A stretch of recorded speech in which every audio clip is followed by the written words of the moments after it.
Oiê, estamos começando mais um episódio nessa cafeteria que a gente tem tanto carinho, tanta devoção de conversar com as pessoas. Por aqui a gente recebe amigos, recebe figuras públicas conhecidas, recebe artistas, recebe gente do meio político. E hoje eu vou falar um pouquinho sobre essa região, né, sobre o quanto essa Amazônia, para você que me assiste em outro estado, para você que me assiste em outro país, agradeço a sua companhia. Para você que me assiste aqui, né, no nosso estado e quer ser sempre notificado, né, toda vez que a gente subir com um episódio novo no canal, então já dá um like. Se você entende que assuntos como que a gente vai falar daqui a pouco, sobre região, sobre política pública, sobre conceito de trabalho na área rural, então já compartilha com outras pessoas. Se você entende que assuntos como esse também pode chegar em outros estados, em outras pessoas e pode gerar modelos políticos para outros locais, compartilha, segue, continua com a gente aqui. Mas olha, deixa eu te falar do que eu vou falar hoje.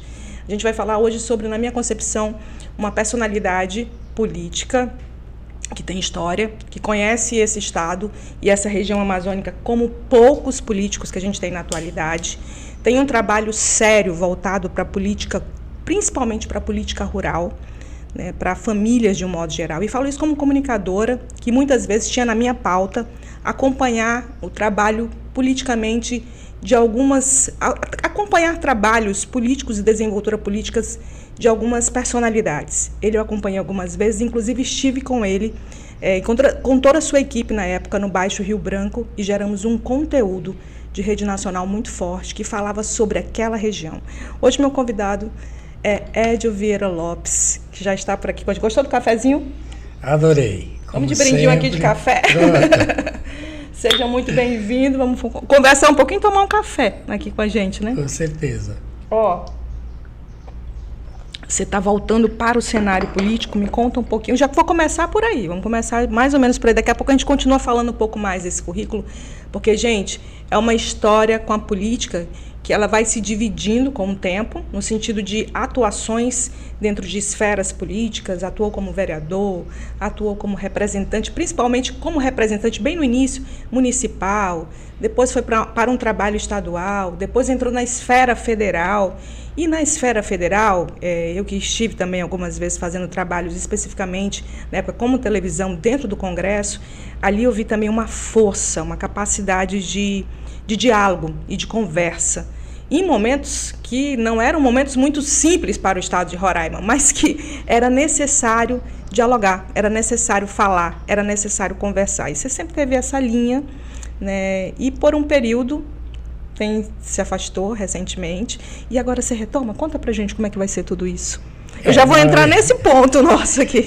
Nós ficamos, vamos dizer, num recesso, né, de férias da atividade político-parlamentar, que sempre foi a minha atividade no mundo da política. Eu nunca ocupei cargo executivo, salvo alguns brevíssimos momentos. E então agora nós estamos retomando essa nova caminhada, né, visando aí os próximos pleitos políticos. E foi bom que demos uma repaginada, uma reoxigenada, avaliamos conceitos, coisas que fizemos e coisas novas que nós fomos desenvolvendo durante esse período. Eu te acompanhei pelas redes sociais e eu vi você postando um pouco mais sobre o cotidiano, né? O quanto a sua vivência, porque há quem diga assim, ele é um homem da esfera rural, mas é mesmo da esfera rural. E eu tenho essa concepção por ter tido na minha pauta, como eu falei anteriormente, como jornalista, como repórter, te acompanhado algumas vezes. Acompanhei com a eletrificação rural, na região ali próximo, toda aquela região da Piauí, que a gente viu, assim, eu não acreditava quando a gente chegava em alguns lugares, o quanto isso era básico para algumas famílias, e a gente não tem como, você acaba às vezes se emocionando com situações que você vai ouvindo de histórias de pessoas. Eletrificação rural foi uma dessas situações que eu pude acompanhar como matéria. Questões também de pavimentação, questões mais de acesso para vias, para localidades, e a gente vai vendo que é tão básico, mas que na vida das pessoas isso é como se fosse... E eu vi várias pessoas indo até você, conversando com você, porque há quem não tem essa dimensão desse trabalho de formiguinha, né? De ir lá no Congresso, volta. Conta um pouco. Marleide, talvez tenha sido o grande diferencial da minha atuação como deputado federal por Roraima, um estado pequeno, com pouco prestígio político em Brasília, precisa a gente reconhecer isso, né? Até pelo peso político-eleitoral que nós possuímos, em escala com outros estados, nós somos uma gota d'água, né? Sim. E eu sempre conseguia sucesso, porque quando eu ia discutir com os técnicos, com o ministro às vezes trata a questão mais política, né? Mas quando você senta na mesa com o técnico para você ir discutir um projeto, aí você precisa botar tudo aquilo que você tem conhecimento para convencer aqueles burocratas que estão ali treinados para dizer não, principalmente para nós da Amazônia. Você tem que ter conhecimento de causa. Então, nesse aspecto, eu sempre levei muita vantagem, porque eu ia falar com os burocratas de Brasília com conhecimento de causa. Sim. Eu ia falar da vicinal, eu ia falar da dificuldade de produzir na Amazônia, eu ia falar, por exemplo, uma energia elétrica que eu levava 2 milhões de reais. Aí o técnico olhou para mim, o técnico do Ministério da Agricultura, e disse: deputado, tudo bem, está bem feitinho o projeto. Agora, este valor aqui é um valor muito grande para o ganho social, porque você vai eletrificar aqui para 50 famílias. Com esse dinheiro, lá no Paraná, eu acho que ele era de lá, nada contra o Paraná. Sim, sim. Eu faria energia para 10 vezes mais famílias. E aí... Sem noção de dimensão do que é a Amazônia. Do que é a Amazônia. Aí foi onde eu entrei. Falei, olha, eu concordo com você. Agora, nós estamos falando de uma região que é esquecida por todos. Lá tem brasileiros e brasileiras que foram para lá para desbravar uma região sem estrada, sem médicos, sem escola, sem nada, sem energia elétrica. É desse mundo que eu estou falando para você. Então eu conseguia êxito em Brasília, que na maioria dos outros parlamentares não conseguia, porque eu ia discutir coisa com conhecimento de causa. Quando eu ia falar do Ribeirinho, eu falava do Ribeirinho, não era porque o assessor tinha me orientado, não é porque alguém me deu um script, não é porque eu tinha assistido ali um filmeco de 10 segundos para mim entender o que era o Baixo Rio Branco. Eu ia falar de uma região que eu conheço, que eu vejo a realidade. Então aí a gente levava vantagem.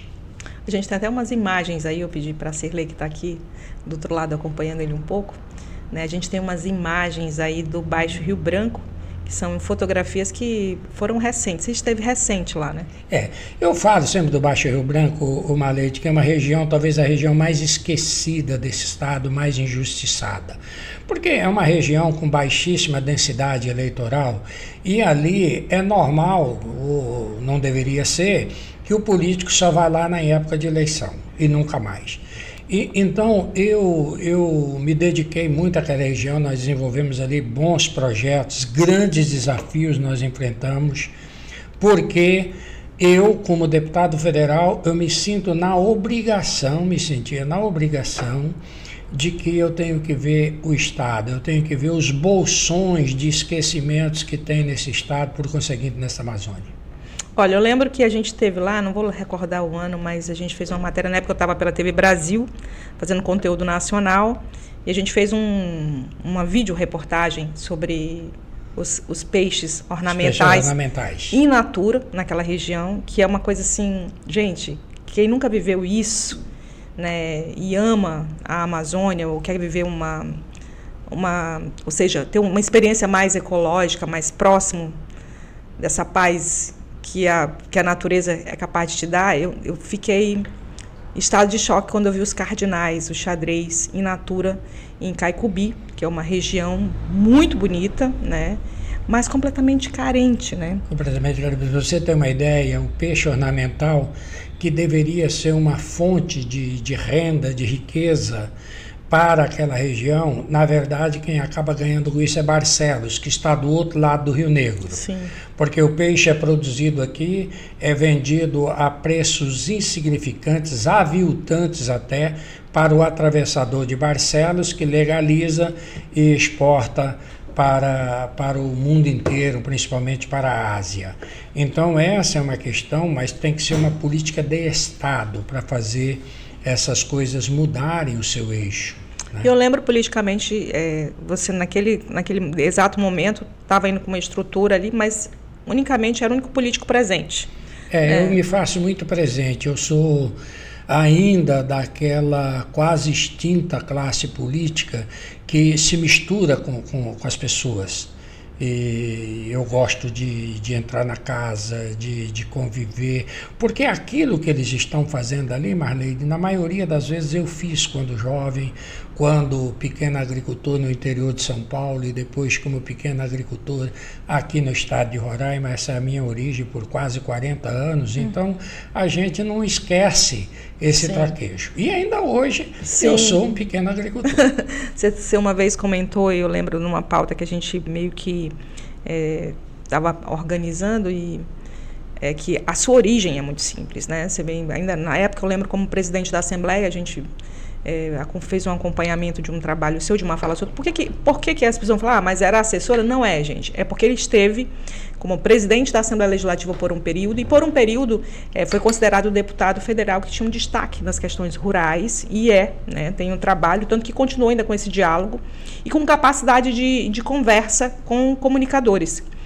Dialogando com comunicadores e deixando muito claro que daria espaço ali, que ele não precisaria de holofotes. Então isso gera uma confiança de você buscar uma fonte segura. E eu estou falando isso com muita naturalidade, porque é disso que às vezes um comunicador precisa, do acesso, porque às vezes você não mostra uma determinada realidade porque você não tem aquele acesso. E eu lembro, em uma das suas falas, voltando aqui um pouco, você comentou, não, a minha origem é muito simples, né? Eu realmente trabalhei com trator, eu realmente vim dessa realidade simples do homem do campo. E essa pessoa simples, ela se insere politicamente, né? E faz um trabalho, então esse olhar continua, né? Nesse paralelo aí. Eu diria para você o seguinte, uma das razões pelas quais eu acho que eu tive sucesso na minha atividade parlamentar é que eu não preciso encarnar nada.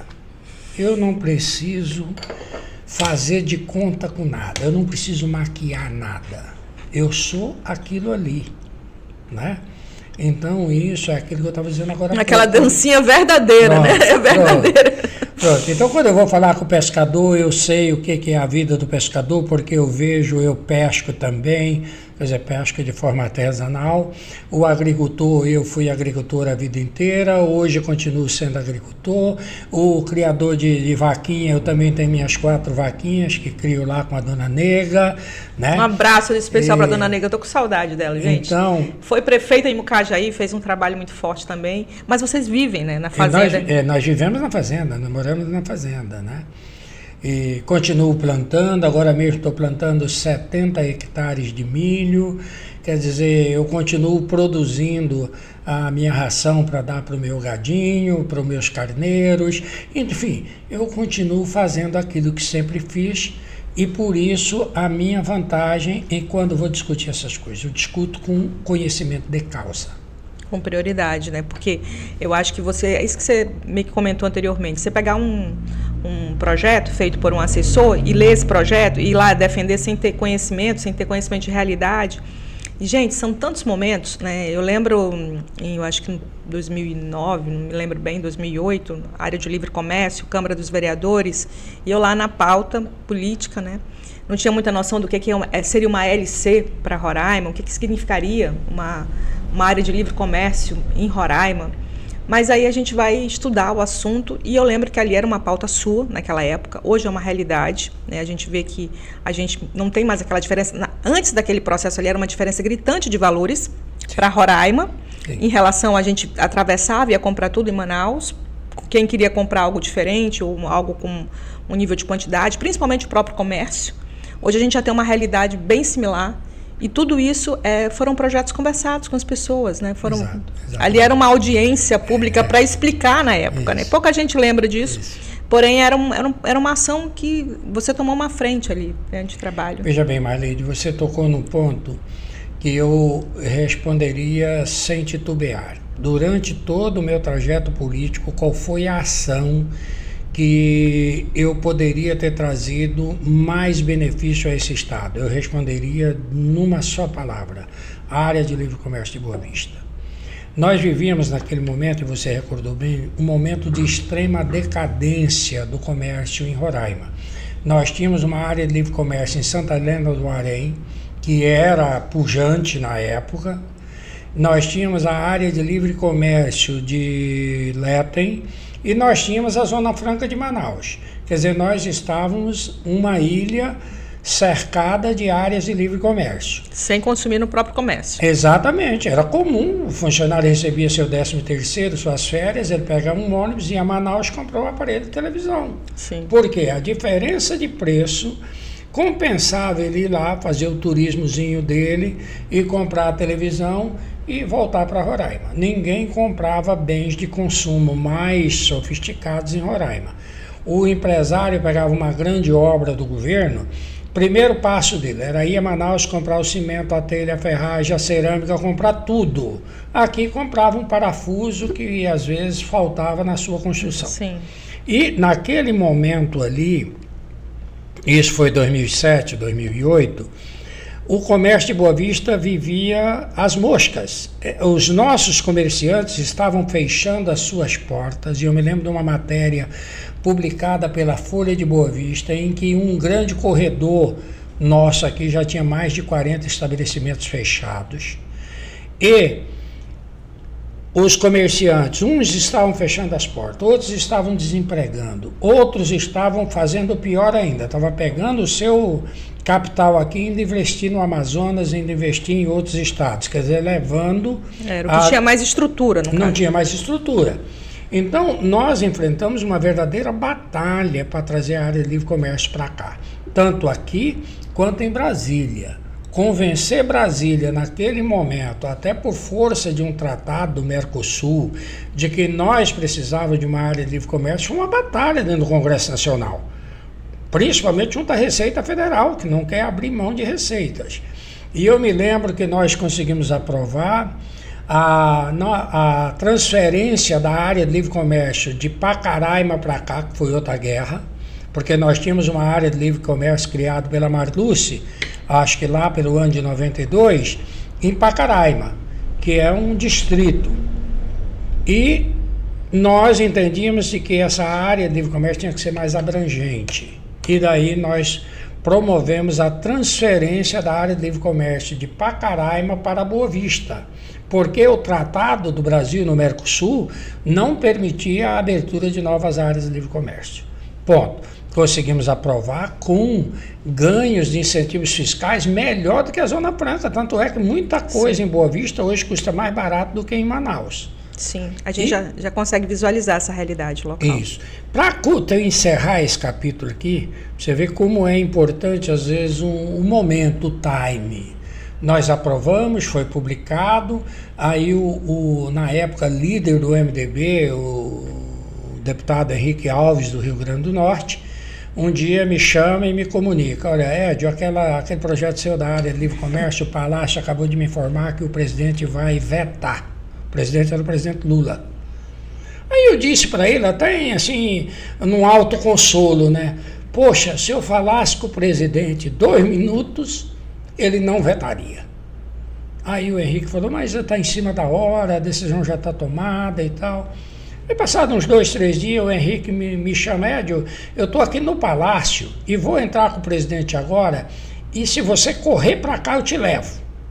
Foi um vento. Cheguei lá, de pé, na sala do presidente. O Henrique Alves já estava de saída.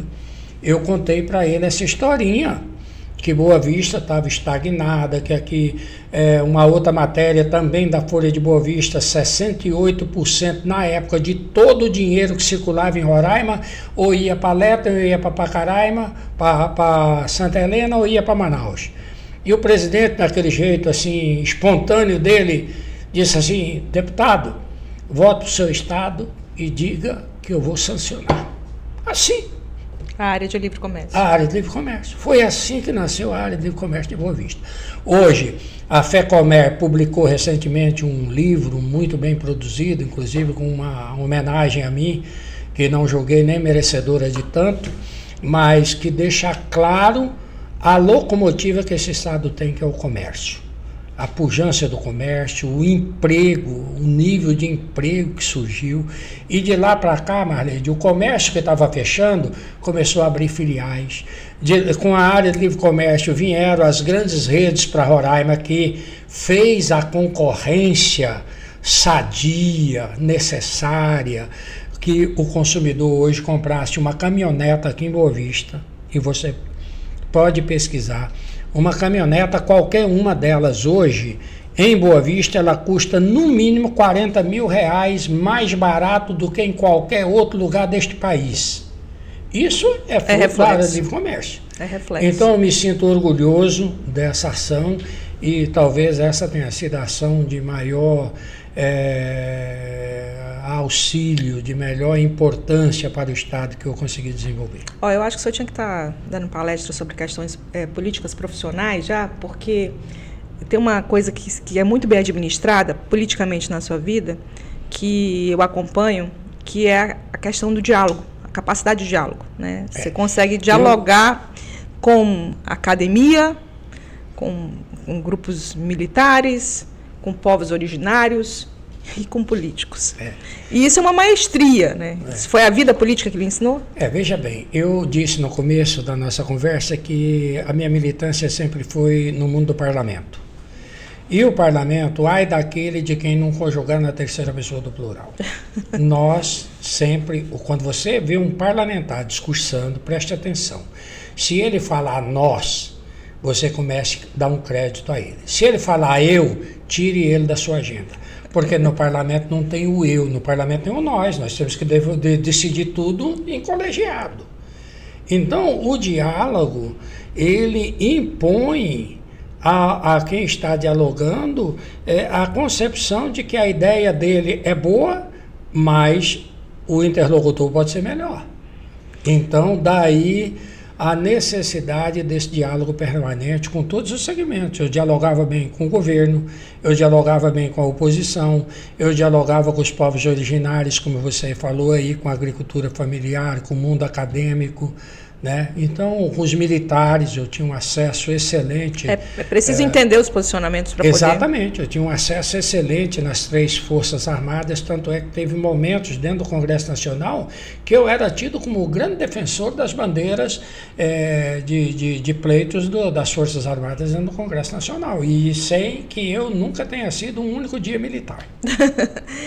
A relação de conversa tem que fazer parte do mundo político. Sim. Se não fizer, você está fora do jogo.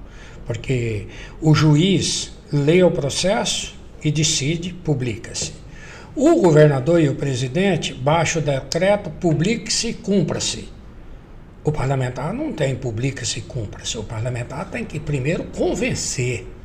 Você tem que convencer o seu interlocutor, os seus interlocutores no Congresso, os seus parceiros, os seus correspondentes parlamentares, de que a tua ideia é boa e por isso precisa ser aprovado. Foi o que aconteceu por 2 vezes no episódio da área de livre comércio. Uma, aprovar no Congresso Nacional, que não era fácil, com Receita Federal contra, com assessoria do governo contra, com todo mundo contra.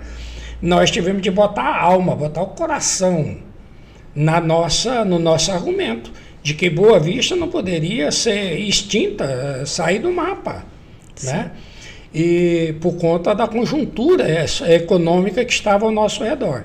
E depois que o presidente Lula, num diálogo que não demorou mais do que 1 ou 2 minutos, convencer, e não foi bem convencer o presidente Lula...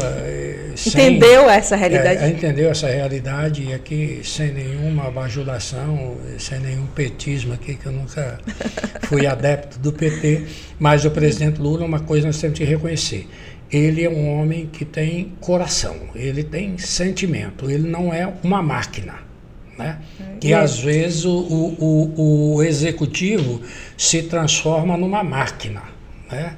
Você sabe que é uma das percepções que eu tive, eu lembro como se fosse hoje mandando pauta para a Rede Nacional pela TV Brasil, e às vezes eu falava assim, não, é porque a gente está indo cobrir lá em Bonfim, a ponte. Eu lembro que a gente mandou essa pauta, né, eu sempre gosto de comentar isso, a gente mandou essa matéria semi-pronta, porque é assim, você manda para a Rede Nacional um conteúdo, e aí se o seu conteúdo é aprovado, ok, ele vai entrar inteiro, ou pode ter algum ajuste e tudo mais. E eu lembro como se fosse hoje, eu mandei a pauta dessa questão da ponte, que nós tínhamos uma ponte, mas que a gente não usávamos, nós não usávamos a ponte, a gente usava o barco para atravessar. Você lembra bem dessa fase? Para poder sair ali de Bonfim para chegar do outro lado, que era Lethem. Mas Marleide, então faz o seguinte, faz essa pauta aí, e na sequência que você terminar essa pauta, já faz essa aí do monte, que está aí para ti, do Monte Roraima. E eu falei assim, gente, não é bem assim. Aí você tem que ter a conversa, o famoso diálogo. A gente tem uma região, a gente não tem acesso, a gente tem dificuldade. Pois um está no extremo, outro está no outro. Não tinha como, né? E só essa pauta já é uma super pauta, porque você está falando de um outro país, que até para eu transitar lá dentro, como repórter, com câmera e tudo mais. E aí é a importância de você conversar, é a importância de você se fazer entender. Porque é isso que a gente precisa, na minha concepção, para com que haja realidades locais. E para se fazer entender, você tem que entender mesmo, você tem que ter vivência do local, né? E os nossos políticos, para nos representar, eles precisam ter vivência. Eu gosto muito de te ouvir, sempre acho que as nossas conversas são extremamente proveitosas, porque eu sempre aprendi muito com realidades e com olhares da sua vivência sobre determinadas localidades. Lógico, né? Não me pautei diretamente por cada detalhe, porém a gente aprende ouvindo, respeitando, entendendo quem tem trajetória. Eu torço aí nessa fase nova de que hajam mais diálogos e mais diálogos para com que a gente se faça entender ainda mais. A gente sabe das precariedades nessa região. Fico muito triste de chegar ainda em regiões como o Iramutã, né, de difícil acesso, um lugar lindo para toda essa questão turística da nossa região, a nossa dificuldade de acesso a algumas realidades locais de questões rurais, a Magari, a própria fronteira em si, tem localidades, eu não digo somente a da 174, mas os acessos às vias, as vias, ou seja, as vicinais menores, né? A gente sabe o quanto a gente precisa de olhar, e só quem não entende disso não tem essa compreensão de que Congresso é recurso e às vezes um parlamentar não se faz ser tão visto num processo eleitoral. Mas o que fez? Né? Quem não entende politicamente disso não sabe o quanto é difícil a batalha para com que haja convencimento para algumas ações como essa. Né? Você falou do Iramutã, e se tem uma coisa que eu me orgulho muito é de ser hoje o homem que mais conhece o interior desse estado. Não há localidade que você me fale que eu não conheça, não de ouvir dizer, de ter estado lá e na maioria desses lugares ter levado algum conforto às populações que ali vivem.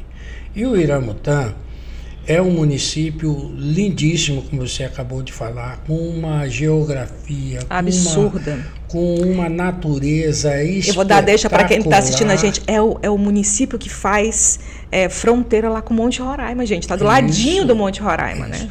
Com uma cultura indígena fantástica. E a gente fica triste de saber que o Iramutã é o pior índice de desenvolvimento humano do Brasil. Não é de Roraima, é do Brasil. Isso não é o parlamentar Édio, nem 10 Édios que vão resolver os problemas estruturais daquela região, que são gigantescos, que foram se acumulando ao longo de séculos. Isso precisa ter uma força política para fazer a transformação social e econômica daquela região como uma política de Estado brasileiro, com a coadjuvância do governo do Estado, coisa que não existe. Então nós fazemos acabou de criar uma indicação, um projeto, alguma coisa. Então, nós como parlamentares... Acabou de tirar uma proposta aqui de lei. E eu me orgulho muito disso, nós conseguimos desenvolver ações muito importantes ali, mas ações pontuais. Eu e o ex-senador Romero Jucá, nós conseguimos de uma vez só levar 9.800 cabeças de gado para as comunidades indígenas. E no Iramutã, todas as comunidades indígenas receberam um lote de gado bovino, que hoje, com a experiência deles, com a tradição de criação de gado deles, esse projeto está se multiplicando, e isso nos enche de orgulho de saber que nós fizemos uma coisa que está dando certo.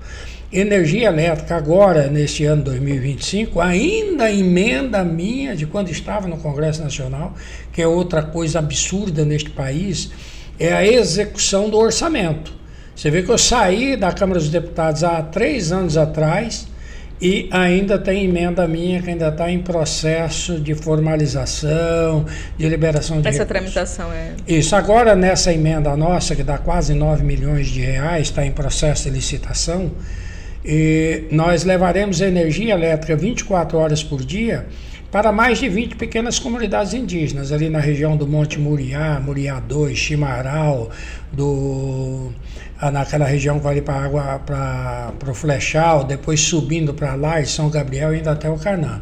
Quer dizer, é uma ação, vai levar conforto, vai levar mais tranquilidade, mais segurança, mais qualidade de vida para as comunidades indígenas? Vai.